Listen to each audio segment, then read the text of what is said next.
Hello and welcome to the Patent Pending Made Simple podcast. I'm your host, Summer Shah, and with me is Jamie Brophy. Jamie, how are you? Hi, Summer. I am good. I'm excited about today's episode. We have a guest on today, Peter Drakulich. Peter, can you introduce yourself and tell us a little bit about what you do? Yeah, absolutely. First of all, thank you guys for considering me to be on. The podcasts are so important to helping people understand what's next and what they're about to get into. But yeah, I'll give you a quick background. My company is called 52 Launch. I'm one of the co-founders and partners here. What we emerged out as, because when we started off, we were really just getting phone calls from people who had ideas, but didn't know where to start, didn't know how to execute on it. And the people that were calling us had the intention that they wanted to actually bring their own product idea to market. My partner has the manufacturing background. There's a lot of manufacturing overseas as well as domestically. And my background was the marketing side and sales side. And really, in our world, we are very selective. It sounds maybe a little bit arrogant, but it's not selective on the person or the idea. It's more selective on, is there a market for it? If someone comes with an idea, we're looking to go into consumer product goods, anything that the consumers are buying. We really evaluate, is there a market and is there a need for it, right? And is that product really serve a solution that people are looking for or something that makes people go, wow. And so that's how we started. And then really what we had to develop is the wherewithal, right? What we thought was an A through Z process really started off with a very small part. And what we really discovered is that we needed to bring people on board. So 8 years later, we are a full-blown team of product developers, designers, marketing experts, manufacturing experts, and really understand the fulfillment and logistics side as well, so that not only is the product get made and delivered, it goes to a warehouse where then can be shipped out. And then, of course, we have an entire content creation team that builds out websites and creates the e-commerce business. So we equate it to Moneyball, right? Our goal is to get everybody onto first base. And that first base is an e-com business that can be automated and easily managed by our clients, or even us, that we can keep managing for our clients. Wow. I love this so much. This is exactly what I tell our clients to look into all the time. I think Summer has heard me say this many times. Our clients come to us with an idea and we might help them file a provisional patent application. And I tell them all the time, this provisional patent application secures your filing date and it's good for a year. And in that year, you need to be doing all of these things that you're talking about, Peter. You need to be doing marketing research. You need to do further development on your product. It sounds like 52 Launch is a one-stop shop for all these things that I tell our clients all the time to look into, to determine whether it's going to be worth their time and money and energy to continue on with the patent process, because the patent process does get so expensive. So the entire process is very expensive. So collectively, I agree with you, right? I think the first two questions that have to be asked and answered are, number one is, and I think they're both relative and I can interchange easily, but is this a good idea? And is it something I can patent, or am I stepping on someone's patent, right? So that to me is where, quite frankly, I reached out to Summer because I'm looking to get more early stage and work with the patent attorneys that are out there that you guys are facing these calls. But answering the other question is, let's work together to make sure that we're optimizing when to put a patent in place. And again, in our world, we usually find a part of the process that is patentable, something that how to make something work in a certain way that becomes either utility or design. And it gives us a lot more ability to give you guys something that's got some teeth and got some ability to actually prevent other people from maybe not knocking off the concept of the product, but not doing it the way we did it. Yeah, this is so helpful especially for independent inventors. There's so many things for them to think about, not only our part, the patent side of things, but all of those things that you're thinking of, developing a product and bringing it to market. There's so much that goes into it. And there's never one place that they can go to for help. They need to go to maybe a patent attorney and maybe a product developer and maybe a marketing person. Yeah, I think this is so helpful for the independent inventors. Yeah, no, I agree.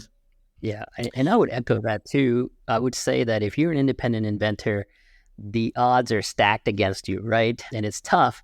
And I think you need as many of these things working for you to help you succeed. So that's why I really wanted to have you on, Peter. I think this kind of information is part and parcel of the patent process. And if you're an independent inventor, you're thinking about patenting what you're doing or proceeding with your invention, I think you need to be thinking about both the IP and the go-to-market strategy. So, of course. Oh, yeah. Yeah. I'm hopeful this will be helpful. Yeah, I could add a little bit more, but I talk too much. Let's go through some questions that you guys probably have that we can get your listeners to really get some information here. Yeah, definitely. So, Peter, can you talk a little bit about how 52 Launch is maybe different from some other companies in this space? What is unique about 52 Launch?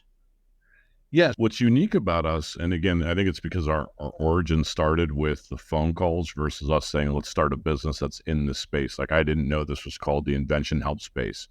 We were getting calls from people that were extremely frustrated, and I'm not going to throw names out there, but they're the two big players in this market. And their frustration was they just spent a ton of money with them and they got dropped off short of the finish line. And quite honestly, it was nowhere close to the finish line. What they had was some very rudimentary drawings. They had some sort of patent application in place, which was either the provisional or non-provisional. And if there was a non-provisional, they were like really up against the clock to try and figure out what their next steps were. We set ourselves apart. Our goal is to get our clients to revenue. And that means everything from the napkin design to figuring out how this is going to turn into revenue. Like, where's the sales at the end of this? So that's, I think, where we're very different. There's no such thing as a licensing deal. In doing this for 10 years, I have not seen one. I get more phone calls from people that have been sold that bill of goods and still holding on to their patent after 20 years, trying to sell it to somebody. If you want to execute on your idea, the reality is you have to do it yourself, just like anything else. And there's a cost-effective way and affordable way to do that. That's what we've developed. But really, it's eliminating the costly mistakes along the way and having the courage to understand that sometimes your solution that's in front of you isn't your best solution. You have to dig deeper and find the one that is cost effective. I start from the beginning, and the beginning to me is the end. Does this idea sell? And if so, where does it sell? Is it in a sporting goods category? Then you work backwards from there, and it's really a retail or online scenario, right? In retail, they call it Keystone. So if something on the shelf is $29, that retail organization generally will buy it for $15. Which means you've got to figure out how to make your product for about $8 in order to make some money, or less than $8. If you don't start with that formula in mind, then you can't go to market with something that has a market value of $30 and it's costing you $45 to make. So that's really where product developers are different. It's also understanding that there's only so much equipment out there that manufactures, and the way it's manufactured is about more efficiency. Time and human labor, even overseas and in other parts of the world where labor is cheaper, it's really not that much cheaper anymore. It's starting to get up there. So it's really efficiencies, right? How do I make something in the most efficient way that functions well, that looks good, and that has a value of $30 that I can pay $8 for? And the adage is, and I can't remember the guy's name, but he's the one who invented the Ethernet cable. He's the one who's quoted as saying, you don't make money on the invention, you make money on selling your invention. And that's where we fall into. We're all about getting a product to market so we can start selling it and growing that business so that it can do more sales. And that's really how you make money in product space. Wow. Yeah, this is really good. There's so many times I feel like when people come to us or come to me and say, I've got this great idea, I'll provide the idea, and then somebody else can take it and make money with it. And it's exactly what you said in the beginning there. That doesn't happen. If you want to make money on your idea, you've got to develop it and bring it to market yourself. Well, I'm very glad to hear I'm not the only one that gets that first comment from most people. And look, as 52 Launch, we've been hearing that for 8 years. I've been dealing with entrepreneurs and inventors for probably about 10 to 12 years, maybe 13 years at this point. But it's natural, right? And it really comes down to, maybe the word isn't lack of confidence, but it's a lack of experience, is probably the best word. They just don't know how. And I think most people, once they overcome the why not me, and this is what I think people need to understand in today's world. 10 years ago, this was really hard. People don't realize that Facebook advertising is only about 5 years old, where I can actually take and advertise something on Facebook and get it out to the billions of people that are on that platform. So let's talk about all the things that have changed that really have come together in the last 10 years. 20 years ago, 25 years ago, there's a thing called Amazon that started, right?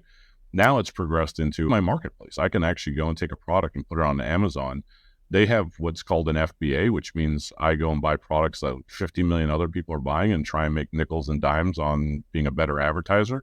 Or I can work on bringing my own product to Amazon and compete in those areas, but I own that market because no one else is competing with me on my idea. So there's a huge value to now being able to say, yeah, why wouldn't I do that? I think it's just a mentality shift. And I think the younger generation's getting it. I think they just got to figure out how to come up with some money and to start doing that. And that's what we're starting to see as well.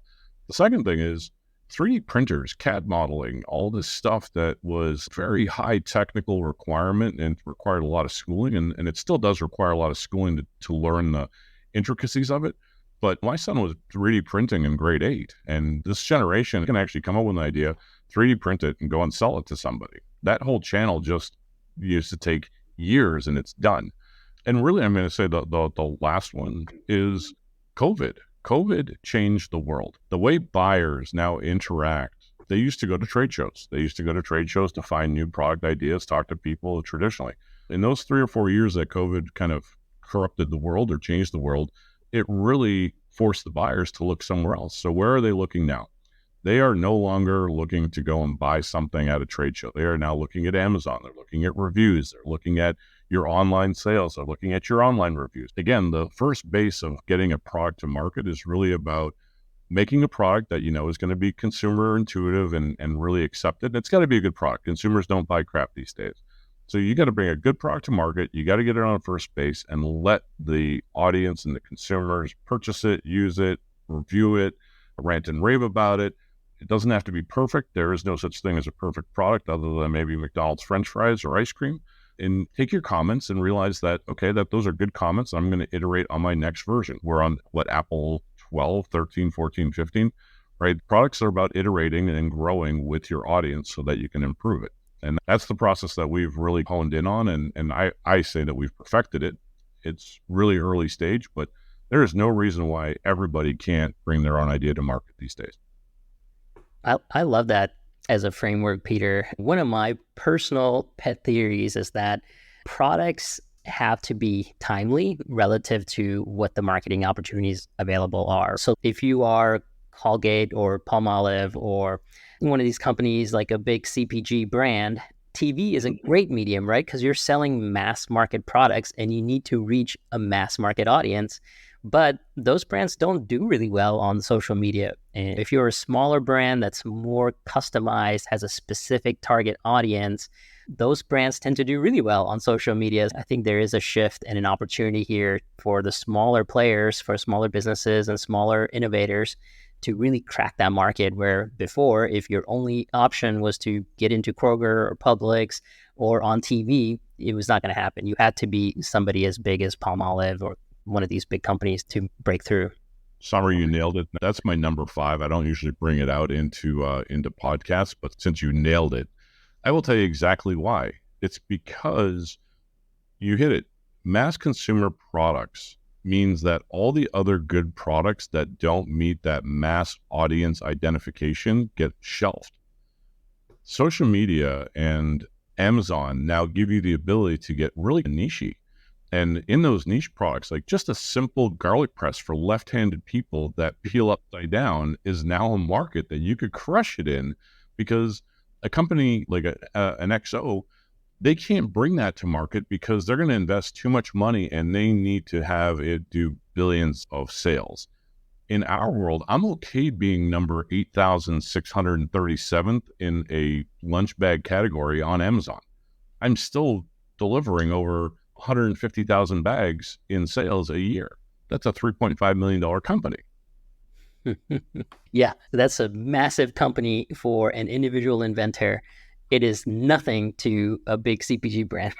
Yeah, exactly. And that's automated. That's like on first base. I have one season that I crush it in, and I have the rest of the year is just, I don't even look at it. And at the end of the year, I'm like, oh, okay, did pretty good. I'll say one more kind of macroeconomic theory that I have. China and the Chinese economy has gotten a lot of press. It's not doing really right there. The economy is predicated on making things, right? And I have clients who will ask me this all the time. It's like, how can I compete with lower cost offshore products? And I always tell them that the US economy is not predicated on building things, it's on building demand, right? That's our secret sauce. And if you can tap into that demand, you're going to do really well. That's our American competitive advantage. And being able to tap into that and access that, it's a big part of being successful. The entire world focuses to the United States for, I want to bring a product there, right? Because we have the consumer demand. We've got the consumer economy. We're not the manufacturing country we were pre-World War II or post-World War II. We've become a country that develops unique ideas. I equate it this way. Like, overseas is always going to be, whether it's China, whether it's other countries, the work has to go where people are willing to do the work. And again, China 25 years ago was very different than it is today, right? They're coming into middle class and getting out of poverty because of all the manufacturing that goes on there. That's the same with India. It's the same with Taiwan. I mean, Taiwan's probably the best example where they have like really become a first world nation based on manufacturing and now just do high-end manufacturing. So it's a matter of, there's still a consumer retail space. People say, I want this made in the United States. And quite honestly, when I show them the difference in cost of tooling or when I show them the difference in cost of price, then it doesn't make sense. And look, there's a way to do it. There's a way to do it. And I would say that you start off where your costs are lower and you get started. And then when the volume of sales is there, you can bring over the tool and the equipment and you can start making pillows in Wisconsin by bringing all the stuff in and just putting it together there. There's ways to do it to make it USA made, but it's really hard to start there unless you've got deep pockets. Yeah, this is really good. So to switch from macroeconomic theory, maybe, Peter, you talked about the mindset a little bit earlier. Can you walk us through what it takes in terms of time and effort commitment? So let's say I'm an inventor. I've invented something. I'm thinking about bringing it to market. What kind of time and effort and energy expectations should I have in order to be successful? If I was not willing to do certain things, would you recommend I don't pursue this path because it's expensive? It's a time commitment. What are some of those kind of frameworks, or what kind of expectations should an inventor have of themselves if they're going to make it to the finish line? Yeah, so that's a loaded question for me. I'll give you the spectrum of what I've encountered. And then, because obviously, look at, to bring a product to market, I think really where it comes down to your decision on, is this a good idea? And is this something I want to actually own and build a company around? And again, it's not necessarily like I got to go buy property and I got to go build a building and I got to put people in place. I'm talking about just, do I want to bring this to an e-commerce platform and start selling my own product? That's really the first question that I think you need to answer. When you agree that is the goal, that's when I think you absolutely need to get involved to start talking about when's the optimal time, what are we patenting, is there a patent process? To me, trademarks are just as important as the patent, right? So it's about protecting the brand and developing the brand. Again, we spend just as much time building brands as we do building products, because once a company and you're a new brand, you better look like you've been a brand that's been in existence for at least 6 to 7 years, because the first sale is on trust, because there's not a lot of reviews. It just goes hand in hand. But the decision is, don't go it alone. And again, where 52 Launch really is different than everybody else is that it's an a la carte market out there. If you're going to bring a product to market, you've got to go to one place or another. And by the time you get to me, it's so hodgepodge, because it's like anything else. I prefer to yell at one person. When one person is the general contractor, it gets done the way it's envisioned. We take on that general contractor role, and I just happen to have the people that we've learned the hard way need to be on the team to execute efficiently and effectively to get everything done on a launch pad with all the roller coaster rides of ups and downs and ebbs and flows of product development, or what happens in content creation and all that stuff. I would never go it alone. The spectrum that we've heard, I've had people that have moved to China. They spent $200,000 in terms of not making income, going to China, spending 2 years there, dealing with factories. And guess what? Because they're so focused on just getting their product made, their product is overpriced. They did not look at the efficiencies of the product. They didn't look at the market. And now they're sitting in a garage full of product that is way too expensive for people to buy. I don't know how you recover from that financially. Our goal is to always start the other way. What are we making? What's the MVP? And how do we make it a really good MVP? The product has to have a wow factor. It has to make someone go, wow, how come no one thought about doing this sooner? Or just automatically, intuitively fits a market or a new need or a new niche. Look at golf products that help you improve your game. That's an easy one. Everybody in the golf world is willing to spend money on that. Hardware, right? If you're in the construction business, bringing a product to market that you recognize that isn't at Home Depot or Lowe's that needs to be is exactly the product you should bring to market. The reason why we're successful, and I don't mean to sound that as braggadocious or that we're bragging, but we're successful because really the entrepreneur and the inventor, they're the knowledge, right? They've spent the time, they figured it out, they know what works, they know what doesn't work. We're the execution team. We know how to manufacture, we know how to reduce our costs, we know what to do and what not to do. And we have that ability to actually analyze all those different ways that you can make something. Our job really is to find the 10,000 ways not to make something. There's only one way that you make something that is efficient, that works, and that is within the cost guidelines that I set out earlier. If you're doing that on your own, I can only tell you that it's taken me a team and my partner a team of people, and it's 30 years of experience between both of us. And even then, we're still learning every day how to get better at it. So I could never imagine anybody learning to do it on their own. I've also had 400 clients at this point, or just under 400 clients that I've done this with. So we're beyond the expertise. We're more mentors in this process, and we're still learning. Yeah, I love the general contractor analogy that you made. That's exactly what this is. You have all of the knowledge and all of the resources to execute on everything. And it's so funny that you mentioned golf products and construction products, because we have clients in both of those spaces right now. Yeah, look, I'll give you a few more. Fishing, golf, skiing, hockey. Look at household consumer goods, right? Anything that makes a house more efficient, makes the kitchen easier to do, the laundry faster to clean. These are all things that are huge out there. Reason why, like I say liquid products, right? Those are the big corporations. They provide a very lucrative business because most of what they're selling is water plus whatever chemical for cleaning is in there. If you have a need at your home and you're looking for it on Amazon and you can't find it, you probably want to figure out how to invent it, because that's a gaping hole that's missing. If you're looking for it, there's thousands of other people looking for it. Yeah, absolutely. So besides the marketability analysis and the analysis that goes into determining how much it's going to cost to make the product, are those the two main things that you would evaluate before advising somebody to proceed with taking their product to market? There's a third. If you're not a business person, I would highly recommend that inventor bring on a business partner, because it's really hard to educate an inventor to become a business person. And really, that's what the journey is with us. And even with seasoned business owners, when they're inventors, they stay in this fun zone. It's like playing in the sandbox. You could stay there forever. I get to design, I get sketches, I get to see my product come to life. I see it on a 3D print. The minute you have to write a check to get a $20,000 tool made or a $10,000 tool made, that's when you get your CFO hat on. You're like, wait a minute, now I got to put money out. Do I really want to do this?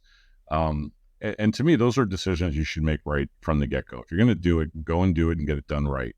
And then really the last one is, okay, now that the product is here and it's in the warehouse and it's in my hand, you got to pick up the phone and start calling potential buyers or meet brokers or meet people that can help you sell your product. And that scares people. Sales of this part is what scares people. And I like to lay that out there because that's your journey if you're going to bring a product to market. And it's a good journey because everybody should learn. I think having your own product forces you to go and learn. It's important.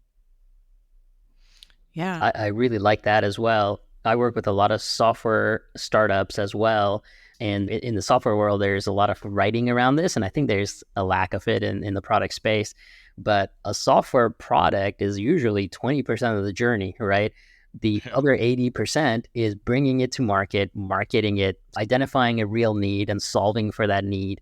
All these things that need to happen. And there's a lot of literature out there about coders who will spend all their time coding for something and then they forget to do the other 80%. And it's not a good recipe for success. Yeah, I struggle with the word pre-revenue. That's not in my world. We got to go out and start selling to make a living, right? It's hard. But the upside of having a product in market, first of all, if you're an inventor, congratulations, you invented a product that's out in market. And that's a huge legacy for kids, family, whatever. But once you understand that like you're leaving a product behind and that there's product out there, it's revenue. Nothing happens overnight, but the fact that you have a product out there, it's just really knocking on doors and getting more people to find it or being a little bit more patient online and learning how to find the audience that is most likely going to buy your product and have more of them buy it. When you wake up in the morning and you've done the hard work and everything is starting to click, it's nice to wake up in the morning going, wow, we sold 500 to something last night. That was a pretty good day. What caused that, and how do we do more of that?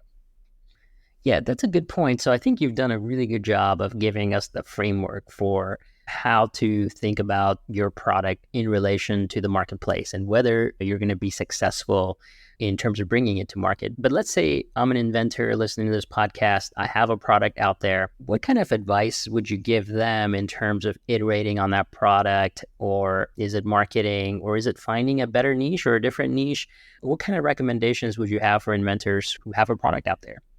Amazon and Google, when you have a product that's out there, the first thing you want to see is what else is out there. And a lot of people think they've got this invention that they came up with, and then they find out there's other things out there. I don't stop there. I think competition is good. Like, I'm one of the people that I'd rather be on the street where all the car dealerships are, because I know I'm going to be busy every Saturday and sell a lot of cars just by the amount of traffic that's coming through, versus being in an obscure location where no one walks by and I've got to constantly advertise. In this world, competition is healthy because it brings more dollars to the actual category or product. Then you really become, how do I make myself different than that product, and what's my value proposition against it? So in our world, we do look at like products when we're making something.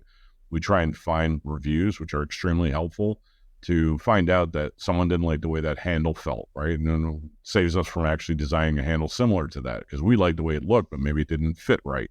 So it's really just looking at reviews. And again, it is a lot of work for one person to do. And we have a team that breaks down those tasks so that they can all do a good job of it in their specific role, to make sure that we're getting the best information to our designers so that we can now design a product that we are confident is going to be a 4.5 star, because that's really what it takes.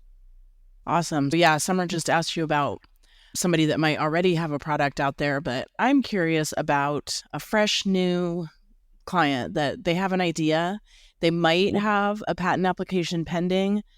What is the general, I'm sure it varies from client to client, but what is the general process that you would take them through? Where do you start? Do you have to do a bunch of things at once, or do you generally recommend that they start with the marketability analysis, or what process do you take them through? Yeah, that's a really good question, Jamie. And again, as we are growing as a company as well, we just introduced what we call our pre-launch program. What I highly recommend for people, and it's probably very similar to your patent search start, and then maybe figure out when to pull the trigger on a patent application or provisional. Our pre-launch program is designed to put you out there quickly. Bringing a product to market does require investment in capital. So if you have the money, great. That's an easy answer to say, I'm going to go do it.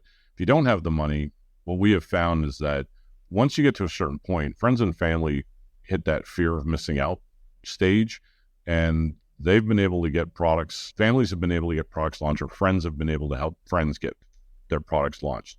So what we developed is a pre-launch program, because I really think it's important to get out there to understand a few things. We do a deep dive market research. We actually do a pretty good rendering of the concept of your product, so that people can ask questions, understand it quickly, but not ask too many questions about how it works and how it functions, because we haven't gone through that process yet. But it's really designed to get you out to pitch events that we host. We usually host pitch events around the country that are either investor events or buyer events. So those are the two styles that we have. So buyers would be obviously, hey, I've got this product and I want to bring it into Target, Walmart. We have days that buyers come to our event and they will actually assess and try and help you get a contract or get you through that process. We have also an investor pool that we bring out to these events. They're good at giving you feedback as to what they would need you to do to be investable. It answers the sales questions. So in our world, short answer is people either have the confidence and say, I think this product is really going to work, and we'll just go to market with it. And obviously, my partner and I are the only two that actually talk to those clients before letting them hire us, because I want to make sure that if we're going to take somebody on, our goal is we have to succeed. We cannot have failures in our camp. And if you are on the cusp of the idea and you're not sure and you want to build your own confidence, our pre-launch is perfect for you to get out there, get conversations going, have a little protection with the patent, and it gives you about 12 months to then decide, I'm going to do this or I'm not going to do this. And it might be the right choice to not do something sometimes, because you don't have it in you, it takes a lot more work than you thought, or it takes a lot more money, or there's other people that are already ahead of you.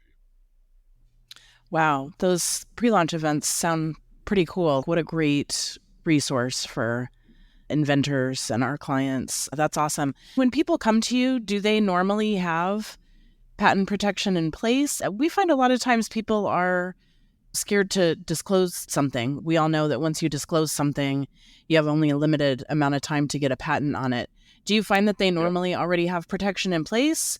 Do you advise them to get patent protection? How does that normally look from your side of things?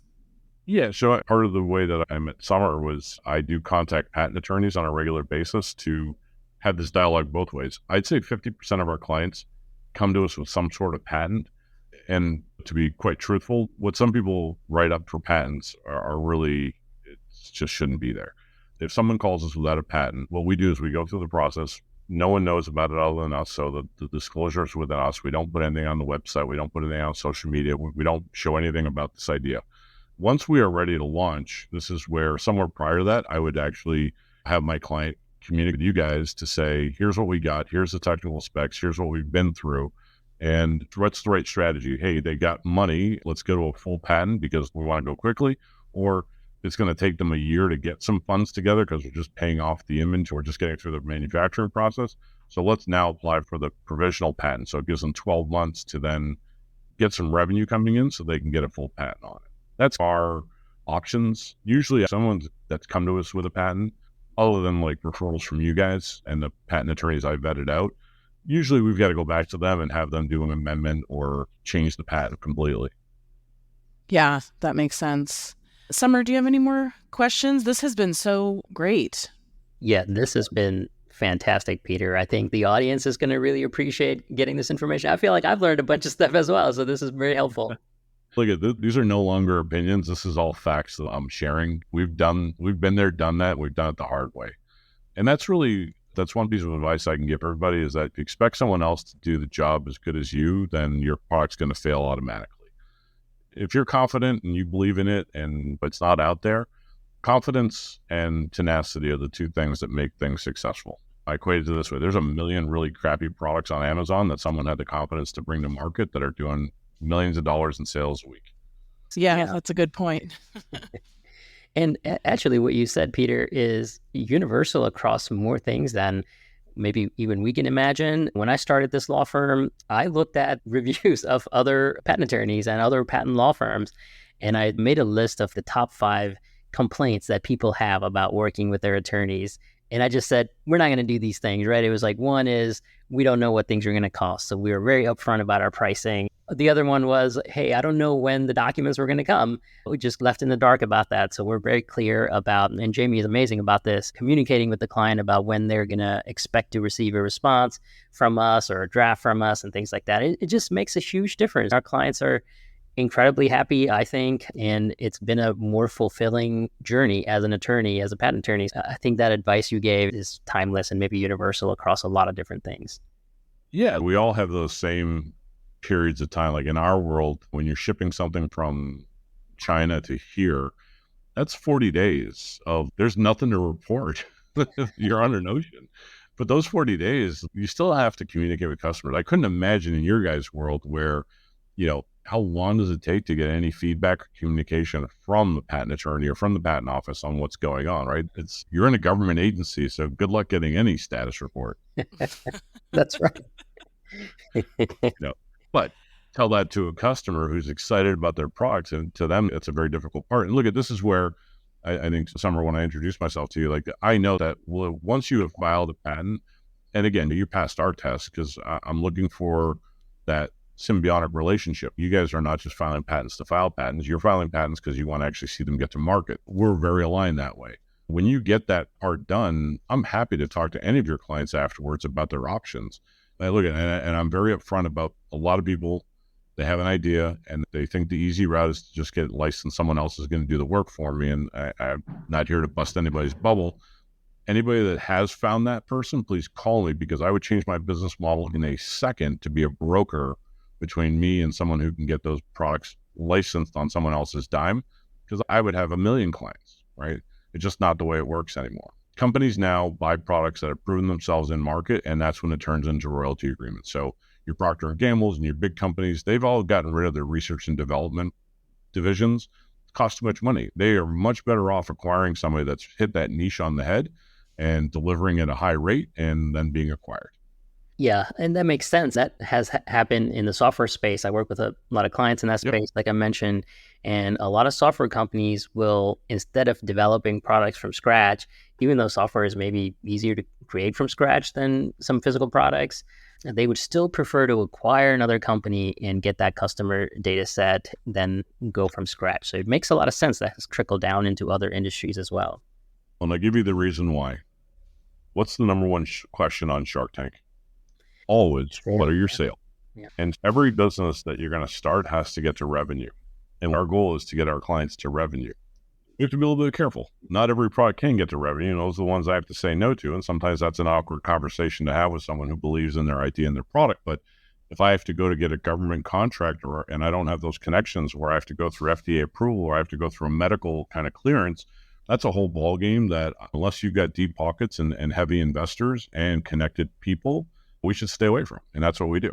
But for everything else, it's just a process to get your product onto a shelf somewhere or onto a Shopify page where we can start putting some Facebook ads out there or get some keyword advertising on Amazon so people can find us. Yeah, that makes sense. You have to be able to do some of that work in order to do some market validation, right? And that would justify spending more money onto the patent process or any other parts of this process. And if you don't have that feedback mechanism, you can end up spending a lot of money without really having a hit product on your hand or even a mildly hit product. I like that approach. I'm a big believer in iterating and dumping money into the product based on the profits that you take out of the sales. I really like that. It reduces your risk overall. And look, at the end of the day, I have to reduce my client's risk, your client's risk as well, because I look at on average, our clients, I'll throw the number out there, between our fees and the inventory and product, on average, it's just under 400 clients. The average is about $65,000 for non-electronic items and probably about $85,000 in total.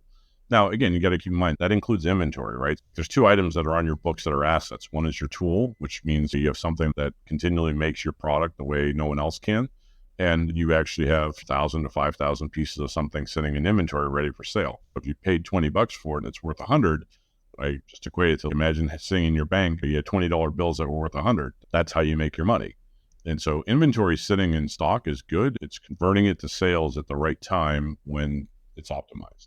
Yeah, I think that's actually one thing that I wish all my entrepreneurs understood better. Understanding balance sheets and cash flow is the blood of the business. And if you don't understand those two things, you're starting at a handicap. So I love that. I think that's really good.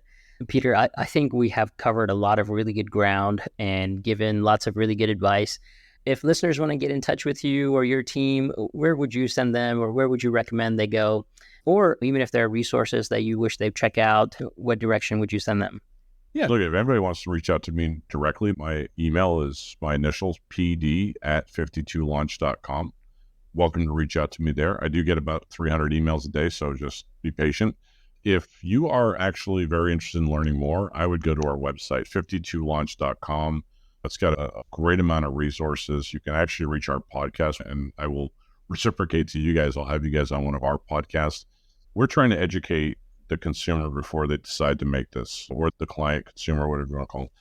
There's a process. It's hard, but there's no reason why everybody can't bring their own product to market. Sarah Blakely says everyone has $1 million idea in them. I actually believe they've got at least two, because we've seen the results of the second ideas. Sometimes they're better than the first ideas. But the reality is the process of bringing a product to market from 20 years ago to today is 1,000 times easier. It's quicker. We can actually get you to revenue in that 50-week period. So that's where the name 52 Launch comes from, 50 weeks to launch a product. And that's something that just, again, people have to overcome. I think the older generations like boomers and Gen Xers need to realize it can be me and I could do this. And there's an easy way to do it. And there's teams of people that can help me do it. Awesome. Peter, thank you so much for your time today. I think this has been educational, and I think this is episode in particular is going to be a great resource for our clients. So we really appreciate your time today. Thank you. I appreciate you guys having me on again, and I look forward to doing more work with you guys in the future. This is just the start. And yeah, you guys are in the Texas area, or where were you about? Yeah, Jamie is in California. I am based out of Texas. Yeah. We're looking at doing something again in and around that area for one of our events. I'd love to have you guys come out. Yeah, we'd love to do so. Cool. Yeah, that Great. would be awesome. Thank you guys again. I appreciate this. This was great, and I think we covered quite a bit. I agree. Hopefully the audience learns from it, and we can take some steps from there. Yeah, absolutely. Thanks, Peter. All right, guys. Have a great afternoon.